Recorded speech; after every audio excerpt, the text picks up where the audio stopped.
How to fix Instagram Shadowban. So the very first thing you want to do is to head over to your application Instagram and make sure you are logged into your account. Move into your profile at the bottom right corner and then tap on this three horizontal line at the top right corner. Move into settings and privacy. Scroll all the way down and head over to help. Right here, move into account status. Well, in this page, if you have violated any of the rules of Instagram, it will all be listed here. But if you haven't violated any of the rules, then what you can do is go back to your home page. In your profile, you need to check whether you have posted some videos or the photos that is against the community guidelines of Instagram.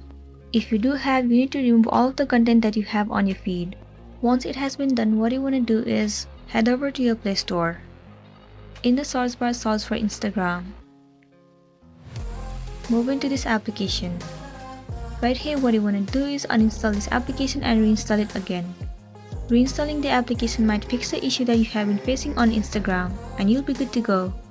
So that's all for today, and this was a tutorial video on how to fix Shadowban on Instagram. I really hope this video is gonna be helpful for you. Thank you for watching it till the end.